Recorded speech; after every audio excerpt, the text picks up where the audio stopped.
इनकी जो एक मंडली है, उस मंडली का नाम है चौर्य प्रसाद वालवाल मंडल। उसमें चोरी करने की आदत है। और चोरी कोई भैंस कल्याण की चोरी नहीं करे, कोई के ट्रैक्टर उठा ले जानते हो गाँव की वोट रखता है कि ना। इनकी चोरी करने की आदत है माखन मिश्री की। बाकी मैया यशोदा के पास में किसी चीज की कमी नहीं है। 1 लाख नौकर रहे घर में, तो तुम सोचो उस घर के अंदर 1 लाख नौकरों के लिए काम कितना होता होगा। बहुत काम, बहुत माखन मिश्री होता है, बहुत। लेकिन अपना अच्छा नहीं लगता उन्हें, तो चोरी का ही अच्छा लगता है। आज क्या हुआ, कन्हैया ने मंगल तो सबल श्री राम सबको बुलाया, चोरे ला लाओ।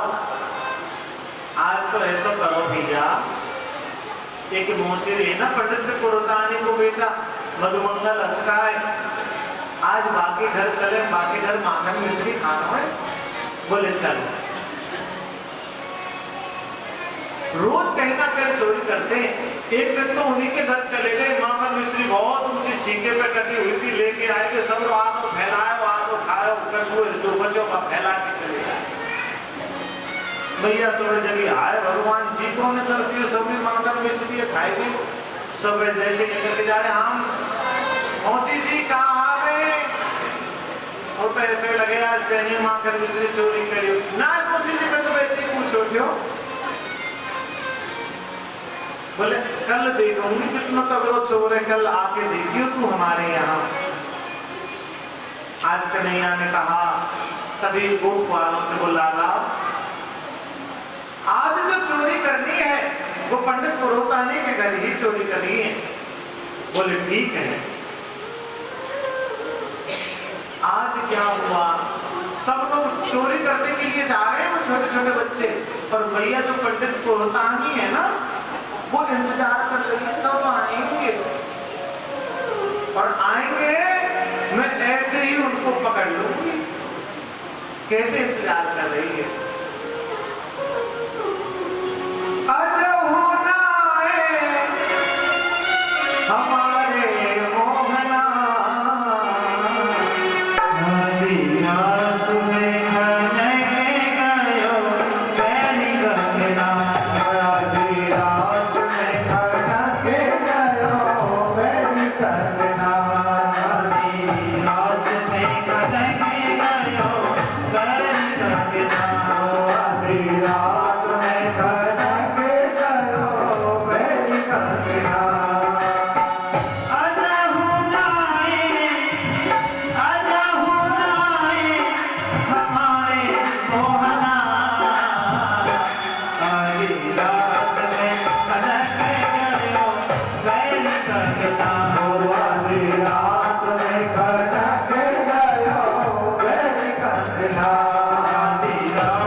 तो कैसे इंतजार कर रही है? अजहू ना आए हमारे मोहना, आधी रात में अटके गयो बैरी कंगना, आधी रात में अटके गयो बैरी कंगना।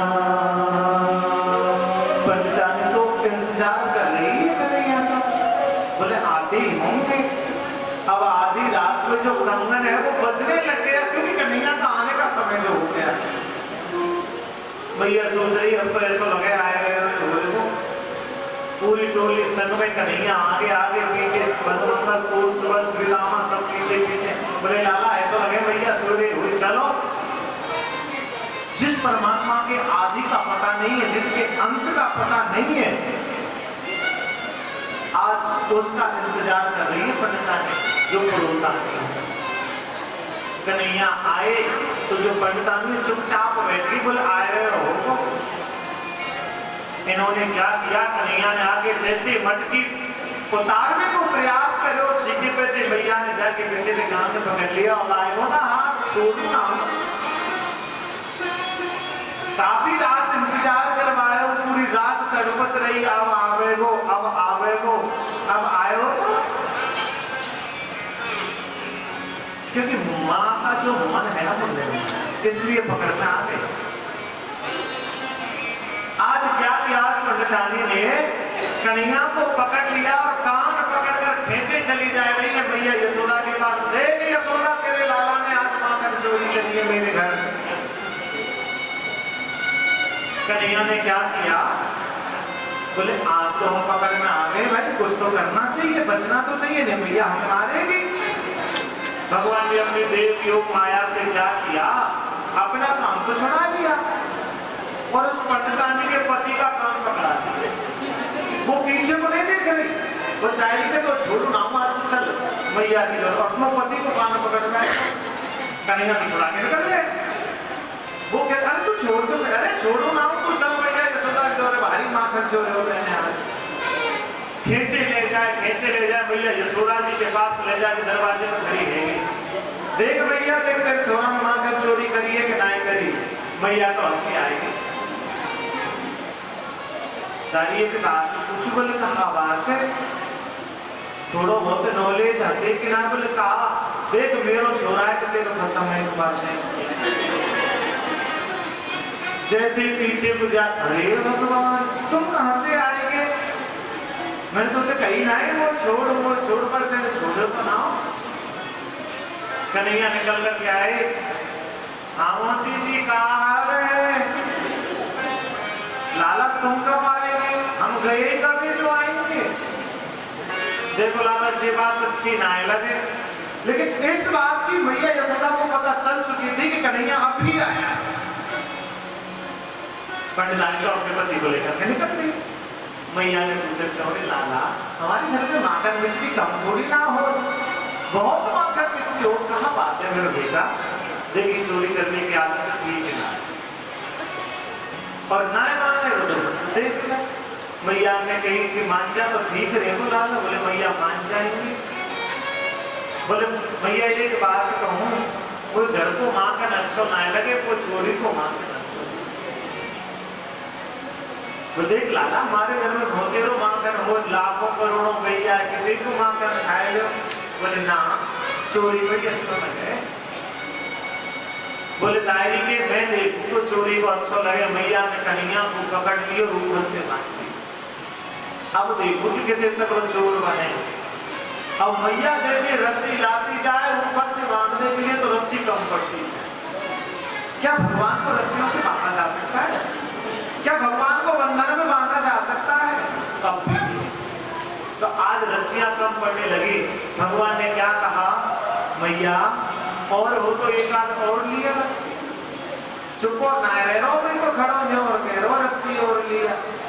मैया ने कुछ और मार दी, चुप है जा खड़ो।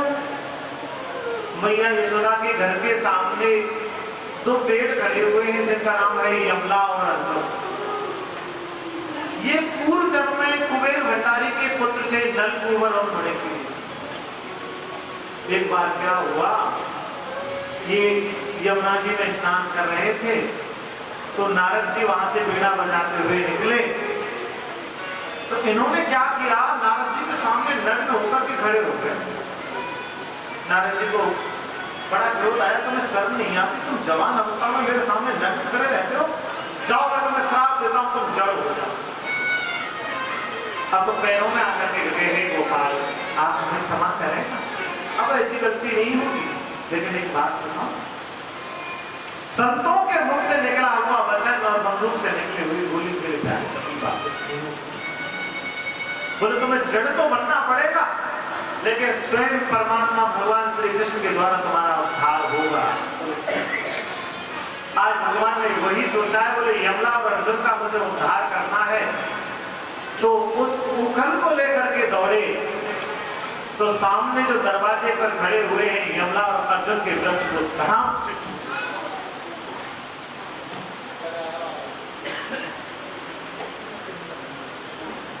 ये ना करे कीर्तन, ये तो ऐसे ही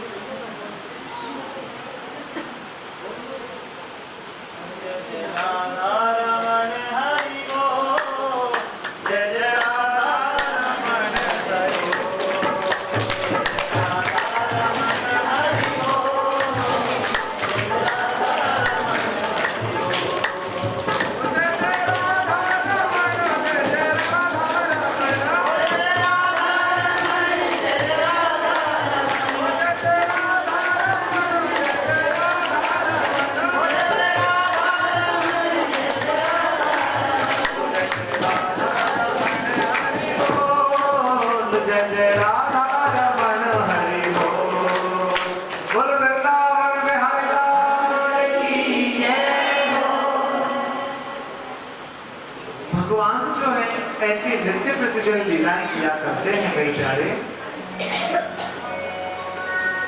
आज यमला और अर्जुन का उद्धार किया है। उन पेड़ों में से दो दिव्य पुरुष निकले और भगवान की परिक्रमा करके अपने स्वधाम के लिए गमन कर रहे। आज जब उखल लेके कन्हैया दौड़े तो मैया को बड़ो क्रोध आया, लाला मैं तो छोड़ूंगी नहीं, बड़ो शैतान है हो तुम। मैया पीछे पीछे दौड़े, कन्हैया आगे आगे, और 84 कोस में है कि मैया घुमाए गई। इसीलिए हमारे पूरे ब्रजमंडल में 84 कोस की परिक्रमा की जाती है। किसी ने की है 84 कोस की परिक्रमा? 10 दिन में जाकर के होती है एक पर, पूरा ब्रजमंडल आ जाता है। अभी तो तुम हरियाणा ही ना देखो, वृंदावन का आज आपने मेरा 84 कोस की परिक्रमा कराई। मैया थक गई। कन्हैया ने सोचा, बोले मैया तो बहुत ज्यादा परेशान है, अब हाथ आंखों पर। आज कन्हैया हाथ आ गए और मैया से कहने लगे, मैया अब ना दौड़ो। आज कन्हैया 5 वर्ष के हो गए। अब 5 वर्ष का बड़ा बच्चा खूब बड़ा हो जाता है। एक दिन भैया से कहने लगे, भैया बड़े भैया गैया चरावे जाएं, अगर आप आज्ञा दे दे तो हम गैया चरावे चले जाएं। भैया कहे मैं ना मिलता है। बोले क्यों?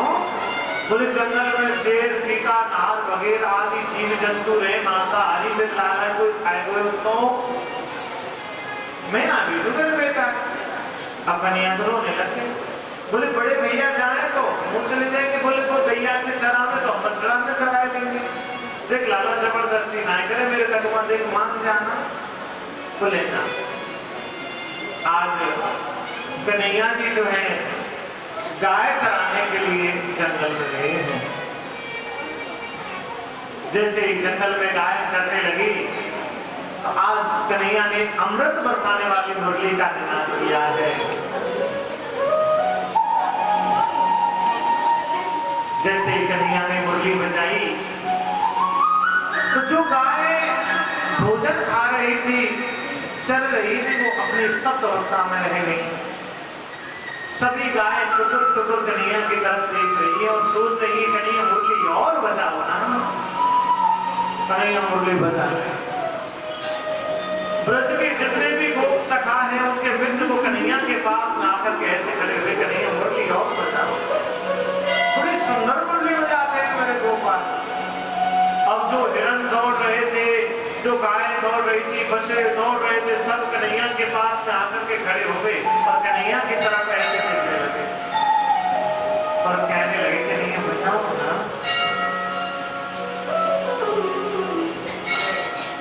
और कैसी सुंदर वांसी बजा रहे हैं।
एक पल भी मोहे चैन न आया।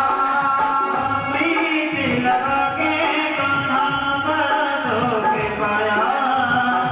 एक पल भी मोहे चैन न आया। प्रीत लगा के कान्हा बड़ा दुख पाया। एक पल भी मोहे चैन न आया। या मोरा घबराए वो एक पल चैन न आए रे। या मोरा घबराए रे, एक पल चैन न आए रे। या मोरा घबराए रे एक पल चैन न आए रे। या मोरा घबराए रे, एक पल चैन न आए रे। ओ गाना तेरी बांसुरी नींद चुराए। ओ गाना नींद चुरा के मोहे अपना बनाए। नींद चुरा के मोहे अपना बनाए।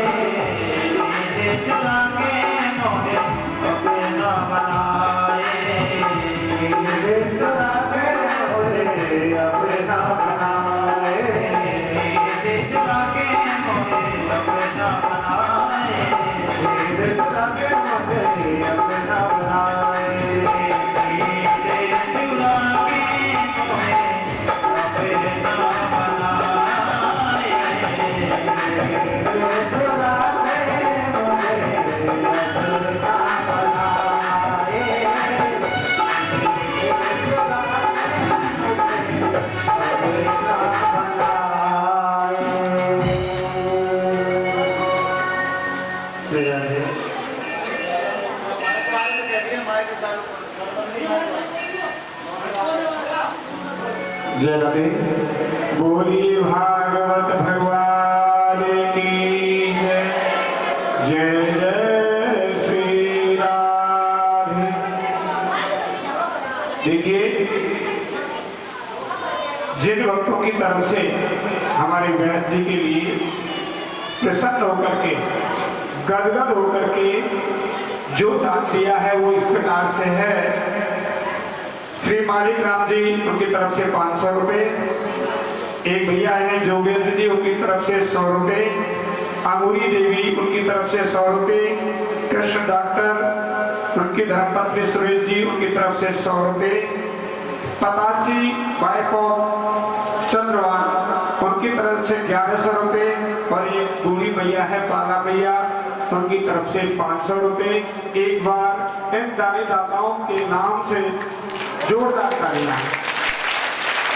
और देखिए, जिन माताओं को दान लिखाना है वो लिखा सकते हैं। अब मात्र 2 दिन की कथा रही है। कल की कथा के बारे में आपको बताया जा रहा है कि भगवान श्री कृष्ण के 16,108 विवाह बताए जाएंगे, जिसमें भगवान श्री कृष्ण और रुक्मिणी का कन्यादान होगा। जिन माताओं को सोना चांदी हेलीकॉप्टर ट्रैक्टर जो भी कुछ देना है व्यास जी के लिए, नहीं 16 सरकार में सब आता है, सब दो बड़े प्यार से और सब आकर के भगवान के विवाह में सम्मिलित हों। जो माताएं भगवान के विवाह में कन्यादान करती हैं उनके पति की दीर्घ आयु होती है और उन्हें सब कुछ प्राप्त होता है। बोले भागवत भगवान की। और गुप्त दाना आया है 1100 रुपए। एक बार जोरदार तालियां। आइए कथा में दोबारा से प्रवेश करें। आज कन्हैया गाय चला रहे हैं, जैसे मुरली का निनाद किया तो सभी गायें और गोपाल जो हैं गाय चलाने वाले कन्हैया के पास में आकर के खड़े हो गए और बोले, कन्हैया और बजाओ ना मुरली। आज कन्हैया ने मुरली बजाना बंद किया। कन्हैया ने कहा, बोले भैया एक बात कहूं। बोले क्या बात है, बोलो। बोले मैंने सुना है यमुना जी में एक कालिया नाग रहता है। बोले हाँ। बोले वो इतना विषैला है कि उसने यमुना जी के जल को इतना जहरीला बना रखा है कि उस यमुना जी में कोई पानी तक नहीं पी सकता। क्यों ना मुझे उसमें से उस कालिया नाग नाम के सर्प को भगाना चाहिए। बोले आज हम उसको छोड़ेंगे नहीं। बोले निकालने के लिए क्या कर जाना चाहिए। आज कन्हैया ने कहा, बोले सब भैया जितने भी गोपाल हैं, गैया चराने वाले सभी सखा, सभी से मैं हाथ जोड़ करके एक निवेदन करूं। बोले बोलो। बोले गैया ने तो भैया चरण दो, आज ऐसा करो हम गेंद बल्ला को खेल खेलेंगे। बोले लाला देख गैया इधर उधर चली जाएंगी तो कौन लेके आवे को। बोले गारंटी हमारी नहीं, हम लेके आएंगे। और जब नहीं आएंगे तो मुरली बजा देंगे, अपने आप ही चली आएंगी। बोले भैया अगर तुम कह रहे तो चलो खेलिए। आज यमुना जी में एक जगह है जिसका नाम है काली दह। उस काली दह पर कालिया नाग नाम का सर्प रहता है अपने बच्चों के साथ। बोले आज इसका ही अंत नहीं किया ना तो मेरा नाम भी नहीं। हमारे शरीर के अंदर कालिया नाग कौन है? देखो ऐसी बात नहीं है हमारे शरीर के अंदर कालिया नाग नहीं रहता, बिल्कुल रहता है अभिमान। हमारे शरीर के अंदर अभिमान है ना, मैं इतना गोरा, मेरे पास तो रेंज रोवर खड़ी है, देखो से मेरी कोटी कितनी अच्छी है।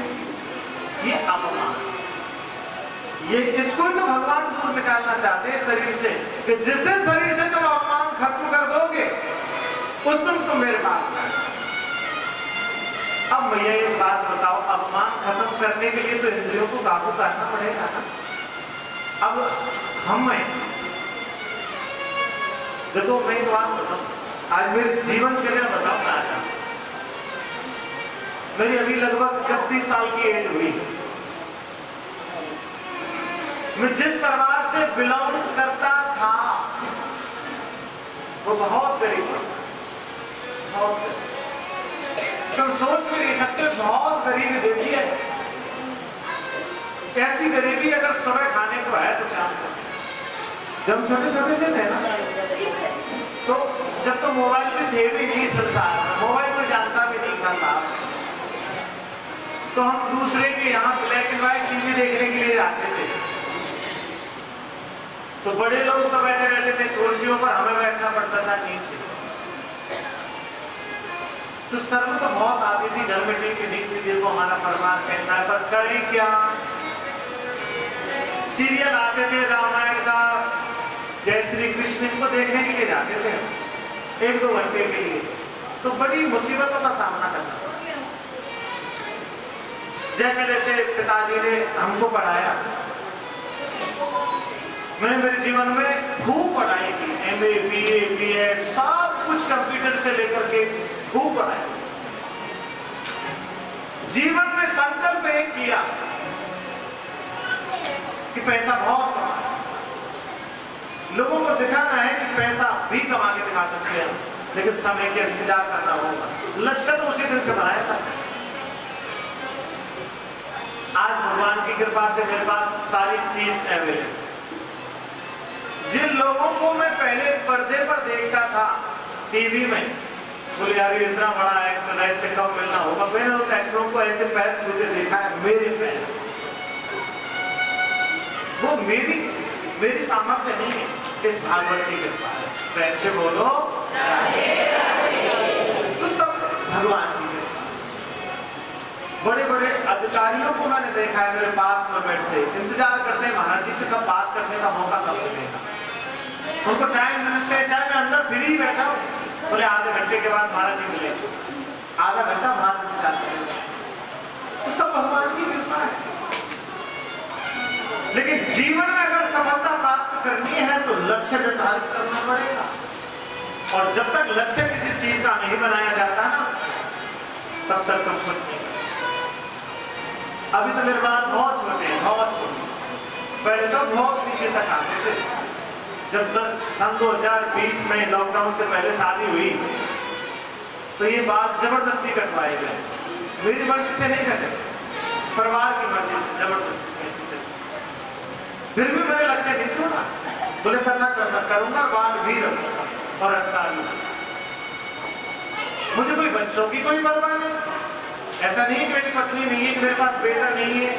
मेरी पत्नी भी है, बहुत गुणवान, एक बेटा भी है 5 साल का हो। जब चाहे तब फोन करता हूँ, आगे से कभी फोन नहीं आता हूँ।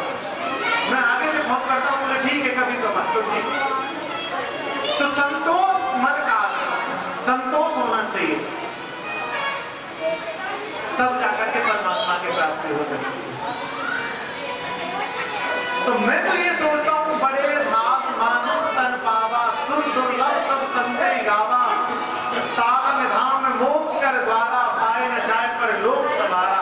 तो बड़े भाग्य से मिला है मनुष्य का शरीर, इसे पशुओं की तरह क्यों गवाना भाई? आज मनुष्य का रूप मिला है। अगर कहीं तोता मुझे भगवान बना देता तो बागों में उड़ता रहता कि नहीं? तो भगवान की विशेष कृपा है, इसलिए भगवान का नाम ले रहे हैं। अब मुझे भी लोग कुछ कहते हैं, बोले बाबा बना फिरता है, जमाना बुझता है। तेरे बाप का ही खाता हूं, हम हमारी कमाई का खाते, मेहनत करता। प्रेम से बोलो। आज यमुना जी में जो कालिया नाग रहता है, आज भगवान ने वहां आकर के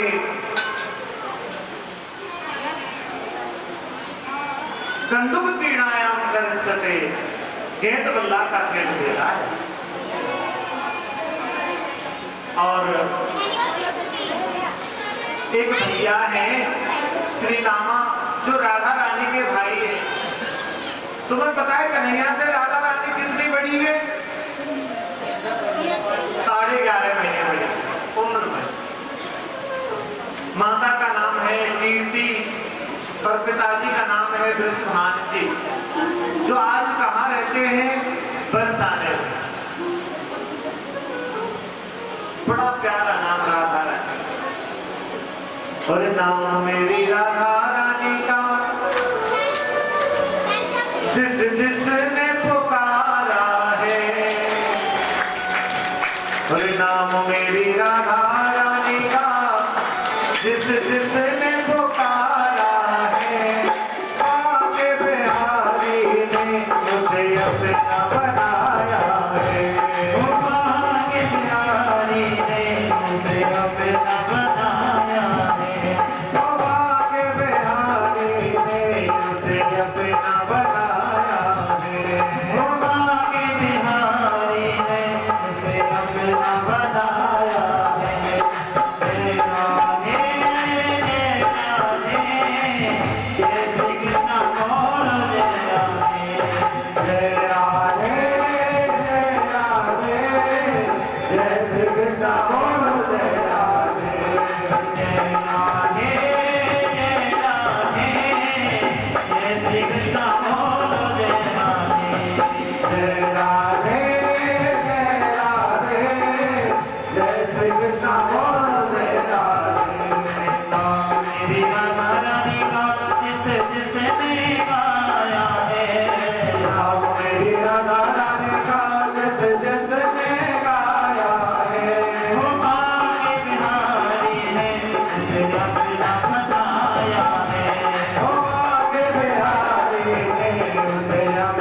तो भगवान ने गेंद को इतनी जोर से बल्ले से मारा कि काली दह के अंदर चली गई। अब तो राधा रानी का भाई है श्री रामा रोने लग गया, मुझे नहीं पता कन्हैया, मुझे तो मेरी बॉल चाहिए और वही बॉल चाहिए। कन्हैया ने कहा दे देंगे तुम्हारी बॉल भैया, रोते क्यों हो? अब तो रोने लगे, बोले मुझे तो कोई बॉल चाहिए, कोई बॉल ला के कहां से दे? बोले देख लाला है अब कालिया नाग रे वो खाए जाए वो। बोले मोई ना है तो वो तो वही बॉल चाहिए। अब कन्हैया ने एक पल भी नहीं सोचा, जाकर के यमुना जी में कूद गए। जैसे यमुना जी में कूदे तो आज कालिया नाग जो है वो सोया हुआ है। उस कालिया नाग की 2 पत्नियां हैं। वो कन्हैया के रूप को देखकर मोहित हो गई, बड़ी प्रसन्न हुई मन ही मन। अरे भगवान इतना सुंदर लाला कौन को दया आते। लाला तुम कौन के, तुम्हें काम करना है उनका पूरे सही बताओ। लाला तुम क्यों आए यहाँ? बोले हम हमारी बोले लेवे के ताही आए। बोले की बात बताऊं, अगर हमारो पति कालिया नाग जाग गए हो ना तो तुम्हें मार देगो खा जाएगा। बोले हम उसी का तो अंत करने के लिए यहाँ आए हैं। और हाथ जोड़ करके कैसे बोली है, भवान ही कारणम तत्र सर्वज्ञो जगदीश्वर अनुग्रहं निग्रहं वा मन्यसे तद्विदेहि न। बोले देखो आप छोटे से लाला हैं, हम तुमसे आग्रह और निवेदन करके कहते हैं या तो आप यहां से चले जाएं, नहीं तो हमें दोष मत देना अगर हमारा पति तुम्हें खा जाए या मार दे तो। बोले खाने का और मारने का तो बाद में देखा जाएगा, पहले ये बताओ तुम्हारा पति रहता कहां है? बस इतनी देर में तो कालिया नाग जाग गया और कन्हैया को मारने के लिए दौड़ा। जैसे कन्हैया के मारने के लिए दौड़ा तो कन्हैया ने झट से दौड़ करके उसके ऊपर चले गए और उसे मारने लगे। अगर पत्नियों के सामने पति मारा जाए तो ये बात ठीक है क्या? पत्नियां तो हाथ जोड़ के खड़ी हो गई, हे गोपाल हमने तो सुना है आप सबके रक्षक हैं, आप जीते जी हमें विधवा करना चाहते हैं? नहीं गोपाल, हम तुम्हारे सामने हाथ जोड़ती हैं, आप हमारे पति को छोड़ दीजिए। बोले देखो हम इसको छोड़ तो सकते हैं लेकिन एक शर्त रहेगी। बोले ये यमुना जी में नहीं रहेगा। बोले जी। आज कालिया नाग कहने लगा, बोले भगवान मैं कहां जाऊं? बोले जहां भी जाता हूं ना तुम्हारा गरुड़ है ना मुझे खा जाता है।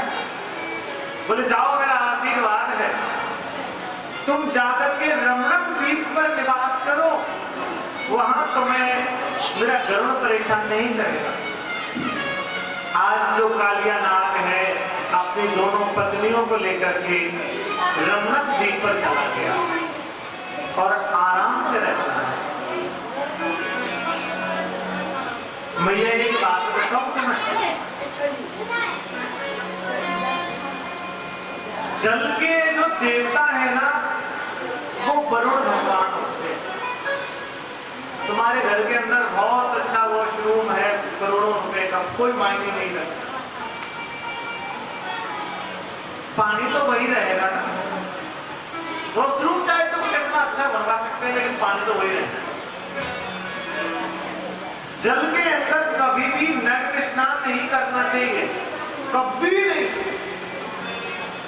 अगर अब तुम ये सोच रहे हैं अगर कर ले तो क्या होगा, पता तो होना चाहिए। जल में नग्न स्नान करने से 2 पाप लगते हैं। एक तो होता है धार्मिक पाप एक होता है लौकिक पाप। लौकिक पाप क्या होता है? मान लीजिए आप स्नान नग्न अवस्था में कर रहे हैं और किसी ने आकर के दरवाजा खोल दिया, तो आपकी क्या इज्जत रहेगी? बोलो, कुछ नहीं रहेगी। तो लौकिक पाप हो गया। अगर मान लीजिए आपका कोई दरवाजा खोले भी ना और आप नग्न स्नान कर रहे हैं, तो आपको कोई तो देख रहा है। जिस जल से आप नहा रहे हो उसका देवता है वरुण भगवान, वो तो आपको देख रहा है ना। तो वह हुआ धार्मिक पाप। इसलिए जल के अंदर कभी भी नग्न स्नान नहीं करना चाहिए।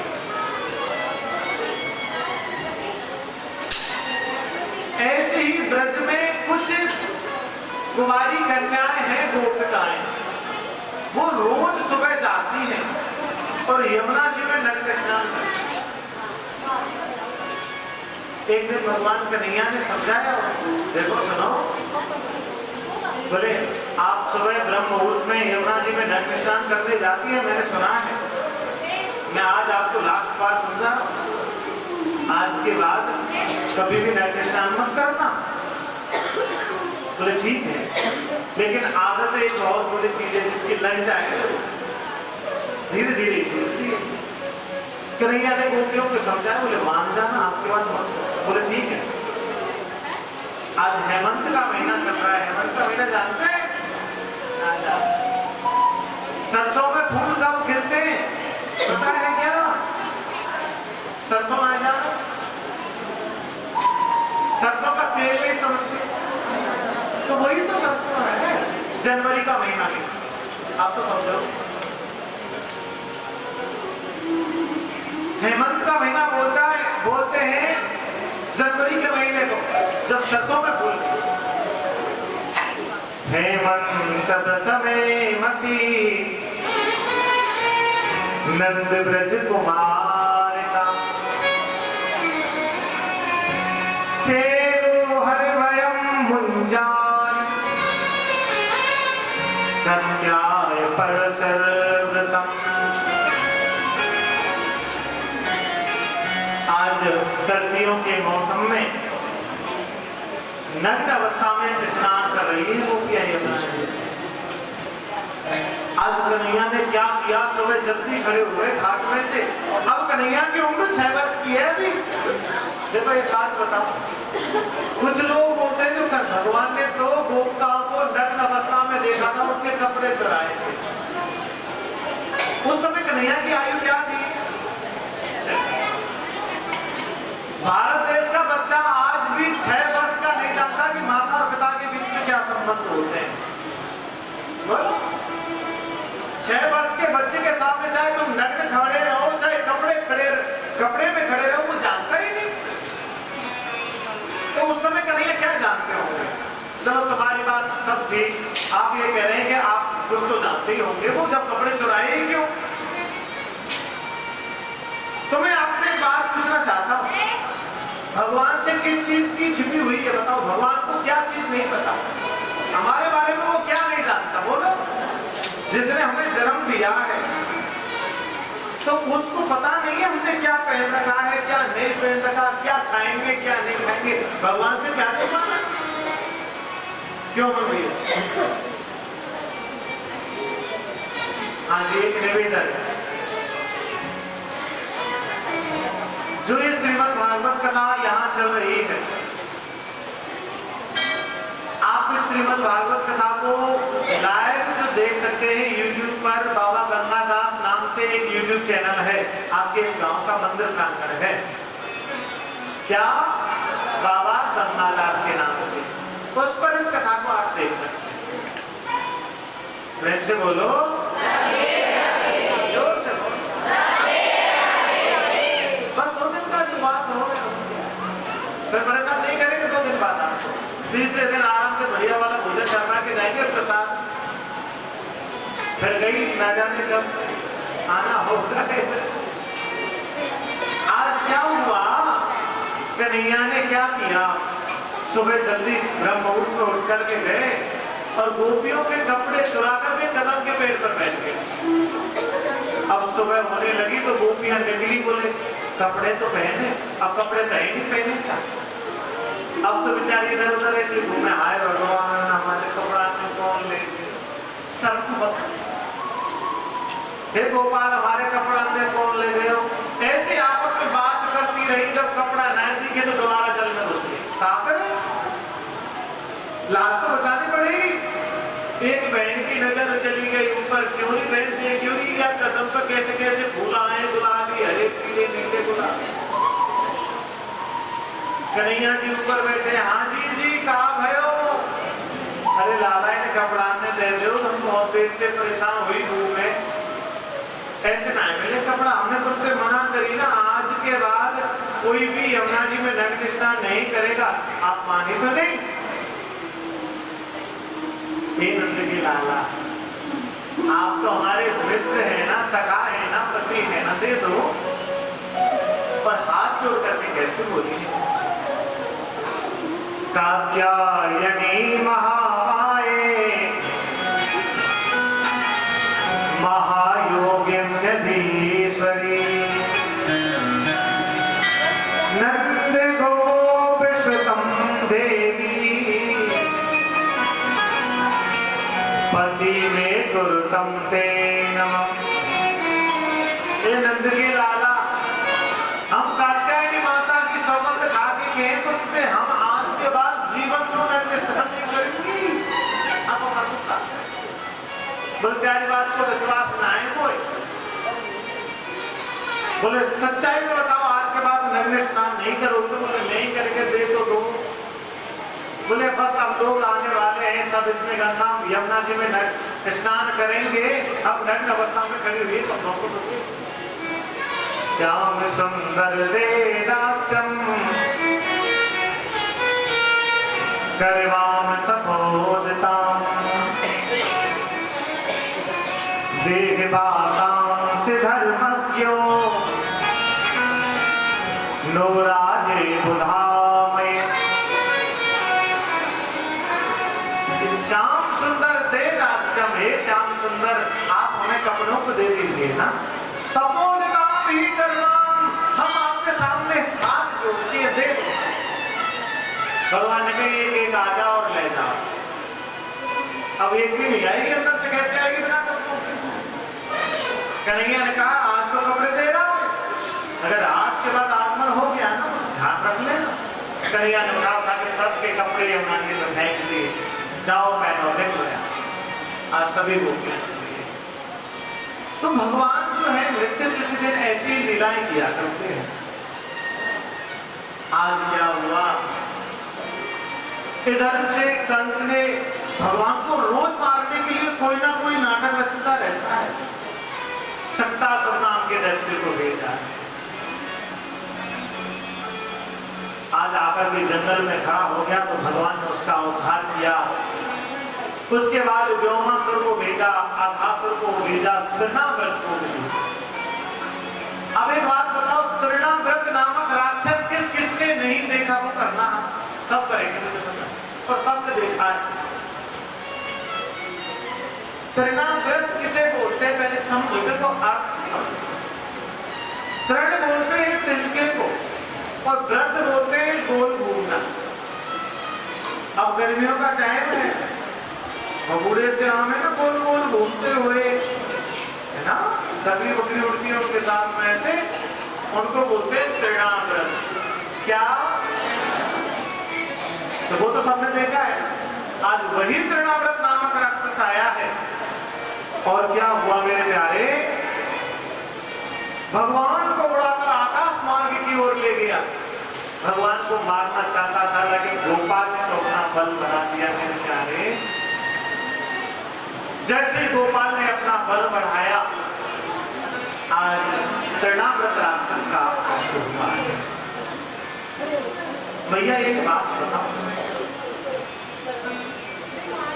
मैंने कल भी आपको बताया, मैंने परसों भी आपको बताया। अब मैं आपसे एक बात पूछूं, आज आपको भागवत कथा सुनते सुनते 5 दिन हो गए, आप कथा क्यों सुनते? बस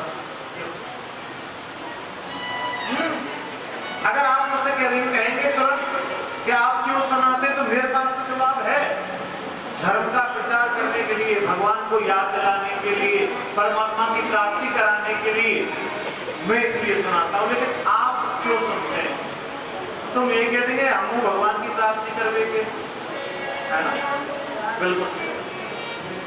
ज्यादा बड़ी बात तो मैं नहीं करता, लेकिन जिस भागवत जी को मैं आपके सामने कह रहा हूं, ये कोई छोटी मोटी कोई किताब नहीं है। इस कथा के अंदर इतनी शक्ति है। अगर मान लीजिए घर में कोई पितृदोष लग रहा हो, किसी भी कारणवश से कोई भी दोष लग रहा हो, बनते हुए काम बिगड़ रहे हैं, मेरी गारंटी है इस कथा को आप करवा लो। अगर जीवन में कोई भी अनिष्ट हो जाए ना, अगर कोई भी प्रेत बाधा, भूत बाधा, ये भी जो पितृ वगैरह तुम्हें सता जाए, मैं कथा करना बंद कर दूं। ध्यान से बोलो। तो ये आपका और हमारा बड़ा सौभाग्य है, आपको कथा श्रवण करने के लिए। अभी आपके गांव छपार में चल रही श्रीमद् भागवत कथा का आज 5वां दिवस पूरा होने के लिए जा रहा है, बस 1 घंटे के बाद। कल 6वां दिवस होगा, परसों 7वां दिवस। परसों के दिन पूरी भागवत कथा हो जाएगी। फिर 30 तारीख को मेरे पास में रेवाड़ी में छोटा सा काम है, एक गृह प्रवेश है, वो कराना है। 30 तारीख को यहाँ से निकल करके हम चले जाएंगे, 1 तारीख को बालाजी पहुंचेंगे और 2 तारीख को फिर दोबारा से कथा चालू होगी। 9-10 तारीख तक बालाजी की शरण में रहेंगे, हनुमान जी महाराज की शरण में। फिर वहां से 11 तारीख को चलेंगे, 12 तारीख को आके फिर दोबारा पहुंचेंगे पटौदी के पास में बलेवा गांव। 13 तारीख से फिर कथा चालू। तो मेरा जीवन जो है वो कथाओं में जाना है, ये तो मुझे पक्का पता है। ये आपका बड़ा सौभाग्य है, आपको कथा श्रवण करने के लिए मिल रही है। बढ़िया व्यवस्था कोई भी नहीं करनी पड़ रही, आराम से पंखे लगे हैं, पानी पीने के लिए पहुंच रहा है, और फिर भी तुम लोग बातें करते तो ये बात ठीक तो नहीं है। कल भी कथा के बारे में मैं आपको बताऊं, कल भगवान श्री कृष्ण का विवाह महोत्सव बड़े धूमधाम से मनाया जाएगा। अब करना क्या है आपको? देखो, आपको पता नहीं है ना, पहली बार कथा हो रही है तो बताना तो बनता है। कल भगवान श्री कृष्ण का विवाह है, तो कन्यादान करना है। अब कन्यादान में क्या क्या करना होता है? मेरी बहन नहीं है, मैंने कभी नहीं किया, मुझे क्योंकि मेरी बहन होती अगर मैं शादी करता और कन्यादान करता तो मेरे को पता होता। लेकिन तुमको तो पता होगा कन्यादान कैसे किया जाता है, क्या दिया जाता है, क्या नहीं दिया जाता। और भी ज्यादा पूछना तो पंडित जी से प्रेम से बोलो। आइए अपना नाम प्रवेश करें। आज भगवान ने गोपियों के कपड़े दे दिए, बोले जाओ आज के बाद यमुना जी में कभी ढंग से स्नान मत करना। सभी गोपियां चली गई। कलयुग के अंदर अगर कोई सच्चे देव हैं तो वो 2 देवता हैं। एक तो ब्रजमंडल में भगवान श्री कृष्ण के द्वारा उठाया हुआ गोवर्धन पर्वत है। आपने देखा है गोवर्धन पर्वत? किस किसने देखा? अरे मेरे प्यारे, एक बार 3-4 लोग ही है क्या? कभी गिरिराज जी आना, सब मिलेंगे 12 पंडित जी। ये जितने को भी टिका माई पर कम्मा देते रहे, घूमते रहे बेचारे गिरिराज जी की शरण में। माई अपने बाजे में बजाते रहे, और मैं भी वही रहता। गिरिराज जी की जो परिक्रमा है ना, वो 21 किलोमीटर की है, लगभग 6 घंटे में लगती है परिक्रमा पूरे गिरिराज जी में। और पूरे गिरिराज जी में 24 घंटे भंडारे चलते रहते, 24 घंटे, और 24 घंटे पूजा होती रहती है। और सब लोग एक ही वाणी में बोलते हैं, जानना पहचान राधे राधे। कैसे बोलते हैं? आप वृंदावन जाओ, मथुरा जाओ, गिरिराज जी जाओ, बरसाना जाओ, गोकुल जाओ, कहीं भी जाओ, अगर कोई टेम्पू भी चला रहा है ना, ऑटो, तो वो भी कहेंगे, बोले राधे राधे भैया। ऐसे कोई किसी से झगड़ा नहीं करता, कोई चोरी नहीं करता, जैसा भी है अच्छा। जिस गली में देखोगे ठाकुर पूजा मिलेगी। हमारे हर ब्रजमंडल में हर घर गोपाल की पूजा होती है, लड्डू गोपाल की, सब लोग हम भी करते हैं, हम तो साथ ही रखते हैं। तो बड़ा सुंदर लगता है। जब भी मथुरा वृंदावन आओ, आप सुबह 4 बजे की गारंटी देता हूं मैं, आप आना कभी। ऐसी खुशबू मारती है जैसे कोई गुलाब खिल रहा है पूरे दिन। बोलवा के हरिलाल की जय। तो वृंदावन में प्रेम मंदिर, कीर्ति मंदिर, बिहारी जी का मंदिर, इस्कॉन मंदिर, अभी तो एक बाबा बहुत फेमस हुए हैं, प्रेमानंद जी महाराज, श्री राधा केली कुंज में बिहारी जी के जस्ट पास में ही है। सुबह 2:30 बजे रोज परिक्रमा देने के लिए आके हजारों करोड़ों की संख्या में बहुत भीड़ लगी रहती है। पहले तो इतना नहीं था, जब छोटे छोटे से थे, बाबा भीख मांगते थे, मधुकरी करते थे, लेकिन स्वभाव बड़ा था। ऐसी आइए उस पावन धरा भूमि पर हम और आप चले। ब्रजमंडल में जो भगवान के द्वारा उठाया गया है गिरिराज, जिसे हम गोवर्धन पर्वत कहते हैं, एक तो वह सच्चा है, और दक्षिण भारत में तिरुपति बालाजी का मंदिर है, वो भी एक सच्चे देव। आज क्या हुआ, सुबह सुबह मैया जगी तो भोग बनाए, यशोदा मैया कन्हैया जग के आए और आते ही सुबह सुबह घुस गए रसोईया। रसोईया मीन्स किचन, तुम्हारी भाषा में। मैया के दूर रह रहे, दूर दूर दूर दूर। बोले भैया क्यों? बोले लाला देख आज मैं जय जय को भोग बनाऊं। बोले भैया जय जय काहे के? बोले बेटा तू जय जय ना जाने, अब छोटे बच्चों को कैसे समझाना पड़ता है। बोले तू जय जय ना जाने। बोले बेटा हमारो जय जय इंद्र भगवान बरसात करे, जब फसल पैदा हो, और जब फसल पैदा हो तो हमको खाने के लिए अन्न मिले, गाय को राशन मिले, चारों मिले। बोले भैया एक बात पूछूं, कबो इंद्र कहने देखो? बोले बेटा आज तक ना दर्शन हुए, 85 साल की उम्र है। बोले तुम जो भोग बना के ले जाए वो आज तक भोग पायो? बोले आज तक ना पायो। बोले जब कोई आंधी तूफान आवे तो तुम्हारी इंद्र रक्षा करने आयो? बोले आज तक ना आयो। तो वो काहे को जय जय उठे छुप जैसे ना। भैया ने कही तू ज्यादा मत बोले, तेरा चुपचाप अपने बाबा की जोर चले जा। कन्हैया रोते रोते बाबा के जोर पहुंचे। बाबा मैया बोले कि जय जय को भोग बनावे, जय जय कहे कौन थे? बोले बेटा इंद्र। बोले ना है, सबसे बड़े जय जय तो गोवर्धन नाथ हैं। बोले आज मेरे कहे से तुम जय जय की पूजा करो। बोले ठीक है, पर लाला देख एक बात बताऊं। बोले कहा बात? हम गोवर्धन की पूजा तो कर लेंगे कन्हैया, पर देख ले 3 शर्त माननी पड़ेंगी तेरे गोवर्धन। बोले कौन कौन सी? कि पहली शर्त यह कि जैसी हमसे टूटी फूटी सेवा बनेगी तेरे गोवर्धन पूजा स्वीकार करनी पड़ेगी। बोले ठीक। और दूसरी शर्त, सेवा तो हम कर देंगे, लेकिन सेवा करने के बाद में प्रत्यक्ष में दर्शन देना पड़ेगा। बोले ऐब मस्त, ऐसा ही होगा। और तीसरी बात और सुन ले लाला देख, तेरे कहे पे पूजा करवे जा रहे हैं तो इंद्र हम पे गुस्सा करेगा, तो इंद्र से हमारी रक्षा करनी पड़ेगी। बोले तीनों शर्त मंजूर है बाबा, आप चलो तो सही। आज क्या हुआ, सब ब्रजवासी जितने भी हैं सभी जगह ढिंढोरा पिटवा दिया कि ब्रजमंडल में जितने भी घर हैं सभी गिरिराज जी का पूजन करेंगे, और कोई भी बिना गिरिराज जी के पूजन किए बगैर नहीं रहेगा।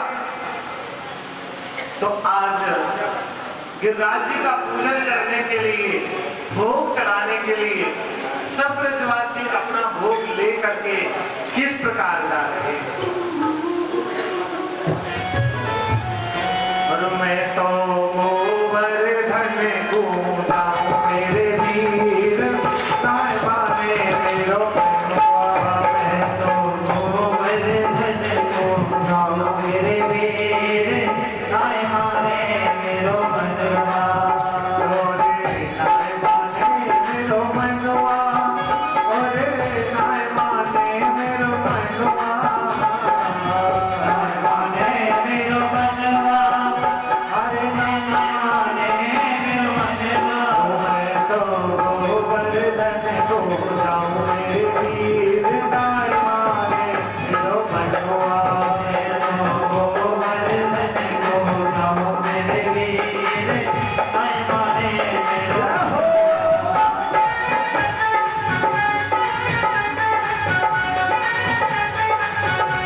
अब एक एक दो दो चार चार माताएं आती रहे और हमारे तेरी रात तेरे माथे को काटे बेड़ा दे रहे हो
हरे हरे